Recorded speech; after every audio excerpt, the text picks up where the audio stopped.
Pak Udi, terima kasih ya sudah meluangkan waktunya untuk kita melaksanakan praobservasi di kelas.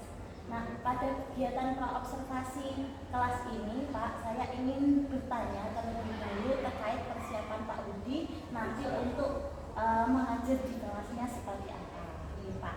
Nah, untuk pertama, Pak, kegiatan observasi ini nanti kita laksanakan di kelas berapa, Pak? Nanti kita laksanakan di kelas 10. Di kelas 10 ya, Pak. Di jam berapa, Pak? Nanti di jam ke-7 sampai 8. Oke, jam ke-7 sampai dengan ke-8. Ini Pak Udi nanti mengajar mata pelajaran bahasa Inggris, Pak ya? Ya, betul. Saya guru mata bahasa Inggris. Oke, ya Pak. Oke. Baik, Pak. Untuk yang pertama, Pak ya, yang ingin saya tanyakan kepada Pak Udi, dalam pembelajaran nanti tujuan pembelajaran yang ingin dicapai sendiri apa, Pak? Baik, Bu. Untuk tujuan pembelajarannya mengacu pada materi yang saya ajarkan saat ini, yaitu descriptive text. Untuk pertama, siswa mampu menganalisis descriptive text dengan jenis teks yang tepat. Kemudian yang kedua, siswa dapat menangkap informasi tersurat atau tersirat di dalam descriptive text. Kemudian yang ketiga, siswa dapat membuat, jadi ini yang saya gunakan C4, Bu. Siswa dapat membuat descriptive text secara lisan maupun tulis. Oke, baik Pak, luar biasa sekali ya Pak ya. Nah, itu tujuan dari pembelajaran hari ini, Pak. Untuk area pengembangan yang ingin dikembangkan dalam pembelajaran nanti apa, Pak? Untuk area pengembangannya yaitu anak-anak bisa menjadi siswa yang mandiri, di mana nanti ada tugas individu yang harus dikerjakan, kemudian ada siswa yang harus berkolaborasi, jadi rasa kolaborasinya harus dikembangkan. Nanti ada tugas kelompok yaitu presentasi. Untuk di materinya bahasa Inggris nanti saya kembangkan di skill berbicaranya, speaking. Baik Pak. Berikutnya Pak, untuk strategi yang jenengan ambil untuk pembelajaran nanti agar tujuan dan area pengembangan yang ingin jenengan capai tadi itu dapat terlaksana dengan baik, kira-kira strateginya nanti seperti apa, Pak? Oke, untuk strategi pembelajaran saya materi descriptive text ini saya menggunakan metode pembelajaran PJPL, Bu. Jadi nanti di akhir mereka punya produk yang dapat mereka presentasikan. Untuk produknya nanti karena kelas saya diferensiasi, ada yang video, ada yang vlog, ada yang bentuk karya, pop-up gitu ya. Jadi saya menggunakan modul pembelajaran PJPL. Kemudian untuk meningkatkan rasa kolaborasi mereka, saya menggunakan teknik to stay. Jadi teknik to stay itu artinya satu kelompok itu berisi 4 orang. To stay itu maksudnya 2 orang yang stay dalam kelompok dan 2 orang stay itu berkeliling. Nanti yang stay akan ditanyai stay di kelompok lain, kemudian yang stay mencari informasi dari kelompok lain. Jadi mereka satu kelas itu saling mendiskusikan, menanyakan siapa yang didiskusikan dan bagaimana polanya. Oke, baik Pak. Kalau begitu mungkin cukup Pak untuk informasi terkait dengan rencana pembelajaran panjenengan. Nah, terima kasih atas waktu yang sudah diberikan kepada saya. Saya doakan dan semoga nanti untuk pembelajaran di kelasnya berjalan dengan lancar. Tujuan yang ingin dengan capai semoga bisa tercapai pada saat pembelajaran.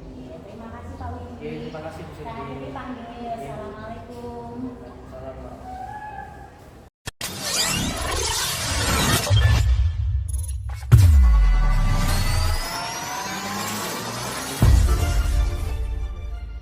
Hello student. Okay, can I start this class today? Yes. So I will start.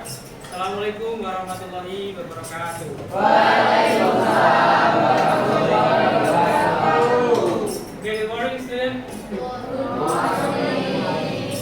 Okay, how are you today? I'm fine, and you? Okay, I'm good today. Thank you.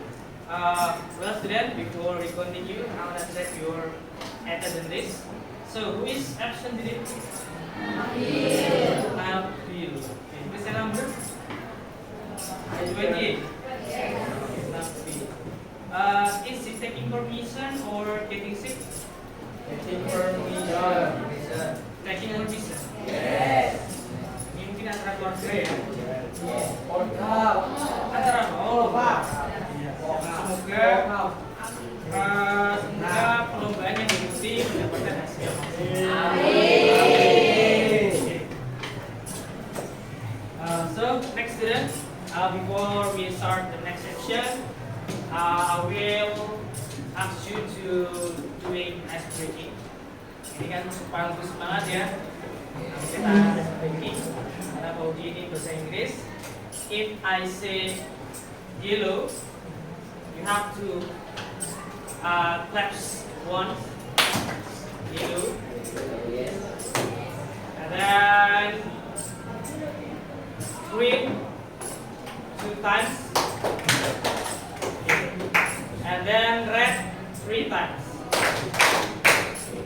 Are you ready? Ready. Sudah siap? Okay, I will trial first. Yellow, yellow, red, green. Okay, I will start. Bagus. Yellow. Ayo. Siapa tadi yang ketinggalan? Red. Yellow. Green. Red. Purple. Ayo. Oke. Green. Red. Yellow. Pink. Ulang. Okay. Well, students. So today we are going to discuss about our unit that we have learned before last week. For the last week, we have learned about descriptive text. Okay. So, any one of you still remember what is descriptive text? Apa itu descriptive text? You can raise your hand. Dia tahu apa itu descriptive text? Bisa dibuka bukunya. Dan angkat tangan. Apa itu descriptive text? Bisa? Can raise your hand. What is descriptive text?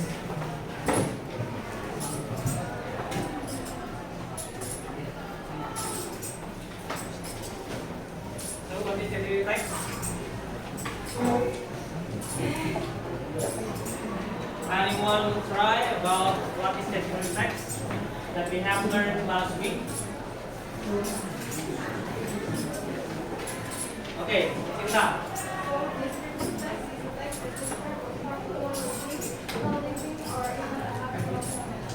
Okay, so okay, good one, so Sinta.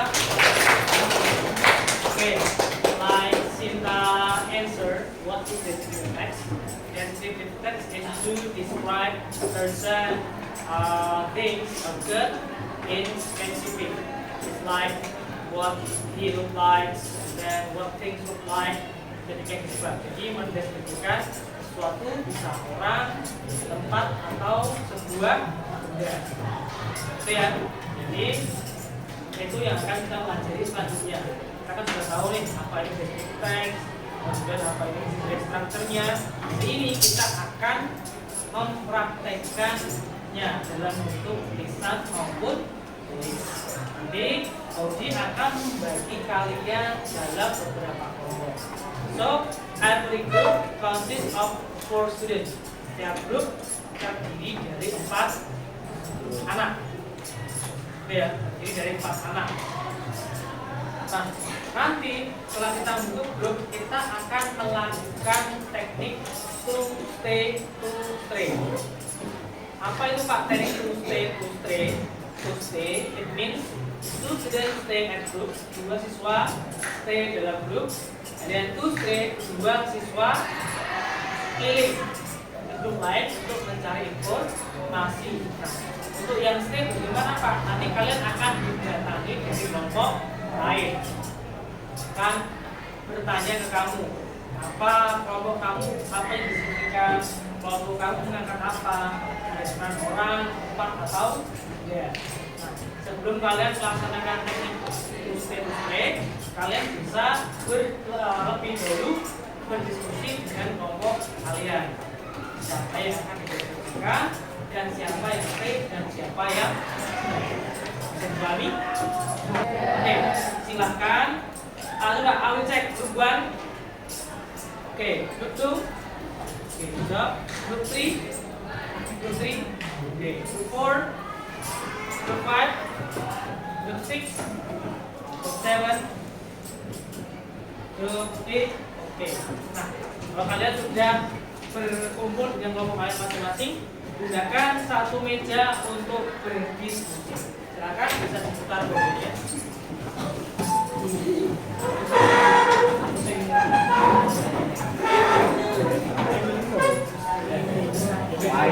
Aku karena Saya di mana? this name is my father.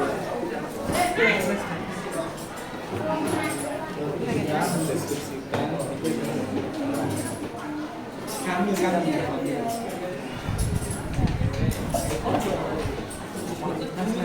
Sampingnya jadi gini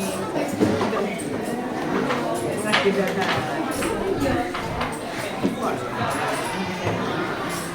yang serius ya.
After you discuss di grup, setelah kalian dengan kelompok, nanti ada dua teman kalian yang stray bisa berkeliling cari informasi di kelompok lain. Oke, you can start now.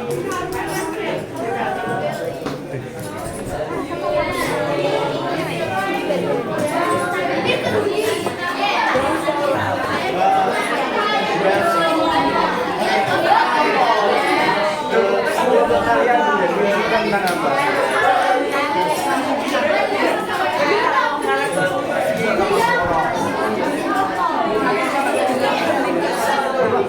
Kalian menjadikan apa?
listen please. Now your friend will give some reflection.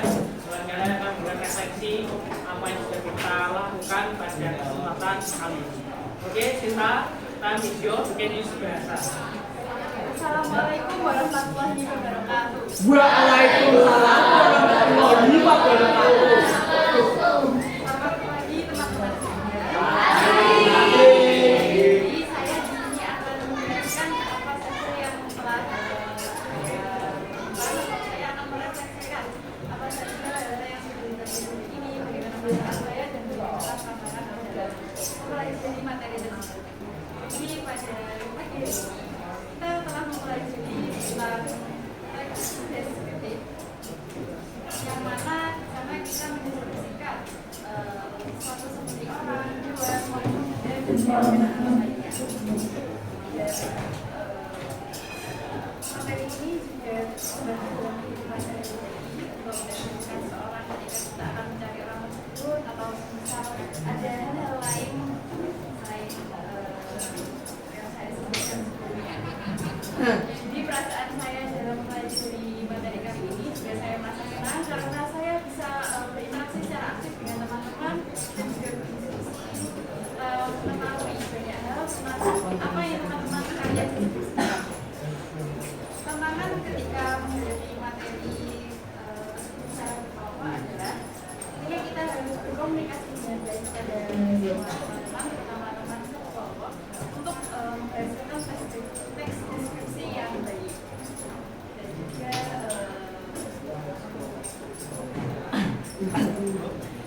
saya rasa sudah cukup sampai sini. Terima kasih atas perhatiannya. Assalamualaikum warahmatullahi wabarakatuh. Waalaikumsalam warahmatullahi wabarakatuh.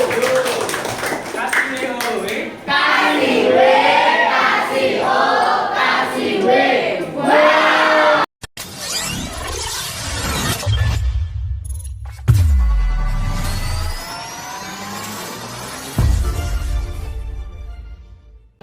Baik, kita mulai Pak Udi ya. Ya, assalamualaikum warahmatullahi wabarakatuh Pak Udi. Waalaikumsalam warahmatullahi wabarakatuh. Pak Udi gimana programnya? Alhamdulillah baik Bu. Jadi bagaimana? Alhamdulillah baik Pak. Oke Pak. Ini Pak Ige, tadi kan sudah kita melaksanakan observasi di kelas Pak Ige.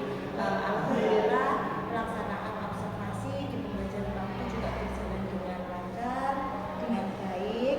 Nah sekarang kita akan ngobrol sedikit Pak. Ini sebut saja kegiatannya adalah pasca observasi. Jadi kalau kemarin kita sudah praobservasi membicarakan tentang tujuan pembelajarannya panjenengan, kemudian kita sudah observasi. Nah kali ini dalam waktu 15 menit kita akan melaksanakan yang namanya adalah pasca observasi. Oke. Nah baik Pak Udi, tadi setelah kita melakukan kegiatan pembelajaran Pak Udi ya, mungkin ada tidak yang dirasa mungkin Pak Budi kurang tepat dari yang sudah direncanakan kemarin? Baik, ini apa yang sudah saya lakukan tadi di kelas itu saya merasa ada yang kurang dalam pembelajaran saya. Karena anak-anak masih kurang fokus, jadi ada beberapa anak itu masih main hakim sendiri. Kemudian ketika kegiatan kelompok, mereka juga ada beberapa anak yang kurang aktif.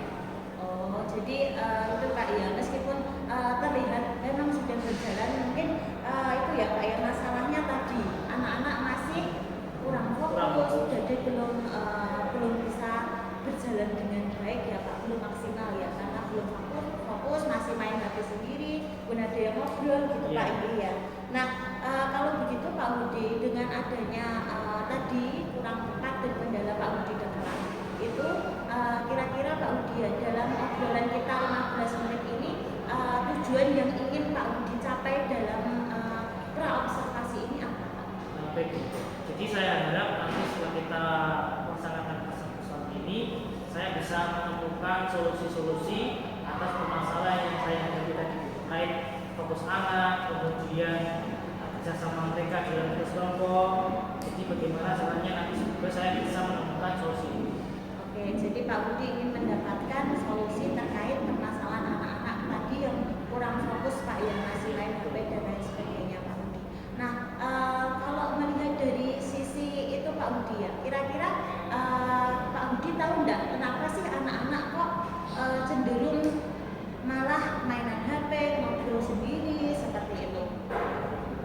saya lihat kenapa kok anak-anak lebih main fokus tentang HP dan tidak membantu kelompoknya dalam melaksanakan tugas. Saya rasa mereka itu kurang apa yang saya lakukan itu kurang seperti kurangnya kontrol. Jadi saya ketika saya sudah menunjuk ayo anak-anak buat kelompok, kemudian sudah memberikan kelompok, tapi saya di situ lupa tidak pilih setiap kelompoknya. Jadi saya setelah menyampaikan, saya duduk, saya bilang nanti kalau ada masalah bilang ke Pak Udi. Jadi saya jadi nggak keliling ke anak-anak. Oh iya, jadi itu ya Pak ya, kayak seolah-olah kita hanya memerintah anak tersebut untuk berdiskusi tanpa kita mendampingi. Padahal kan dalam pembelajaran kita wajib mendampingi anak-anak ya. Nah itu belum dimaksimalkan sama Pak Udi. Nah untuk itu Pak ya, kira-kira rencana atau strategi yang Pak Udi gunakan untuk memperbaiki tadi ketidakfokusan anak-anak dalam ini, nah supaya pembelajarannya semakin baik, strateginya apa Pak? Baik, untuk strategi yang mungkin akan saya terapkan itu mungkin saya bisa dari apa yang saya bicarakan tadi, kontrolnya bisa lebih mendampingi anak-anak tidak stay ya walaupun sudah SMA ya. Iya, kan saya awalnya saya anggap bahwa sudah SMA sudah bisa punya tanggung jawab sendiri. Ternyata mungkin mereka peralihan dari SMP ke SMA ke kelas 10. Iya, soalnya di kelas 10 kayak kemarin ya. Jadi ternyata belum bisa sepenuhnya. Ya nggak semua sih, mungkin beberapa persen anak yang mungkin tidak bisa melaksanakan tugas dengan baik. Jadi mungkin nanti kedepannya saya lebih aktif dalam mendampingi anak tersebut. Oke. Intinya berarti Pak Udi akan memperbaikinya dengan Pak Udi lebih aktif lagi dalam mendampingi anak ketika berdiskusi gitu ya Pak ya. Nah, iya itu luar biasa sekali Pak yang sudah jenengan tadi permasalahan kemudian pemecahannya sudah luar biasa sekali. Nah Pak Udi, kira-kira Pak Udi ya tadi kan sudah menemukan solusinya Pak Udi ya. Nah kapan Pak ini solusi tersebut akan direalisasikan sama Pak Udi? Jadi sesegera mungkin ya mungkin insya Allah nanti akan saya terapkan ketika di berikutnya. Ya. Berikutnya saya akan terapkan atau penugasan berikutnya saya terapkan pendampingan secara maksimal pada anak-anak supaya mereka ya tetap terkontrol, supaya mereka tetap serius, fokus dengan tugasnya, fokus dengan tentang jawab mereka dalam kelompok anak. Kemarin itu saya menggunakan teknik stay to stay karena mereka punya tanggung jawab masing-masing, siapa yang stay di tempat, siapa yang stay. Oke Pak Budi. Nah itu sangat luar biasa sekali Pak Budi ya, apa yang sudah jenengan paparkan tadi, permasalahannya juga sudah bisa jenengan temukan sendiri gitu Pak ya. Nah untuk nanti Pak setelah jenengan melakukan perbaikan tersebut terhadap materi selanjutnya, mungkin nanti kita bisa meet up lagi Pak, maksudnya bisa buat janjian lagi untuk melihat seberapa kemajuan dari perbaikan permasalahan Pak Budi itu tadi Pak. Ya, siap. Saya sudah sangat berharap sudah pembelajarannya lebih maksimal. Ya, nanti supaya ya Pak ya, tindak lanjutnya nanti supaya jelas gitu Pak ya. Jadi nanti perlulah kita adakan janjian lagi untuk Pak Budi setelah merealisasikan rencana perbaikan tadi Pak Budi gitu. Ya, Pak Budi terima kasih Pak Budi. Mungkin ini Pak Budi sebelum percakapan ini kita akhiri, saya ingin bertanya beberapa hal sama Pak Budi ya Pak ya. Nah Pak Budi, ketika melakukan coaching ini ya Pak Budi ya, bagaimana pendapat Pak Budi terkait supervisi akademik ini dengan teknik coaching yang sudah kita praktekkan? Baik. Setelah saya mempraktekkan teknik supervisi akademik coaching dengan coaching, saya merasa lebih terbuka, lebih ringan. Biasanya supervisi tegang, sebelum gak ada pas saya tiba-tiba masuk kelas. Ya, benar Pak. Kemudian kita mengajar terus diamati, kemudian diem, habis itu selesai. Jadi kalau teknik coaching ini saya lebih leluasa, lebih senang karena situ ketika saya ada masalah sebelum saya mengajar, tanya dulu apa tujuannya, kemudian apa yang disampaikan, Kemudian setelah observasi saya sudah didampingi, dan setelah pembelajaran saya juga dikasih tindak lanjut, yaitu pas observasi seperti ini saya lebih tahu kesalahan saya di sini, solusinya seperti ini. Bahkan solusi muncul dari saya sendiri atas apa yang ditanyakan sebelumnya. Jadi lebih komitra dan saya sangat senang sekali. Jadi lebih rileks Pak, Relax, ya. nggak kayak biasanya kita tuh takut gitu kok ada penilai jelek gimana, salah ini, dan kadang kita hanya di judge Pak ya, ini kurang tepat gitu, tanpa kita tahu bahwa nggak tepatnya di mana sih gitu ya. Terus solusinya bagaimana? Iya, solusinya terus gimana? Itu nggak ada sama sekali Pak ya. Nah, oke Pak, selanjutnya yang kedua Pak ya, kalau boleh tahu Pak, dibandingkan dengan supervisi yang dilakukan oleh pengawas atau kepala sekolah, bedanya apa Pak dengan teknik coaching ini? Nah, jadi tadi sudah saya katakan bahwa bedanya adalah lebih ke sifat kemitraan. Iya. Jadi bukan semata-mata sebagai penilai, tapi juga sebagai teman belajar. Nah, itu ya berbeda. Ya, oke Pak Budi. Baik Pak Budi, mungkin terima kasih banyak Pak ya untuk kegiatan praobservasi ini. Semoga untuk kedepannya perencanaan strategi pembelajaran yang sudah dirancang Pak Budi bisa berjalan dengan baik. Kemudian tadi strategi untuk perbaikannya juga berjalan dengan baik. Kemudian nanti supervisinya nggak hanya kita sharing segini saja ya Pak ya, mungkin nanti kita bisa sharing di lain waktu juga tentang permasalahan-permasalahan kita di pembelajaran di kelas Pak Budi. Terima kasih banyak Pak Budi. Mungkin sampai di sini dulu saya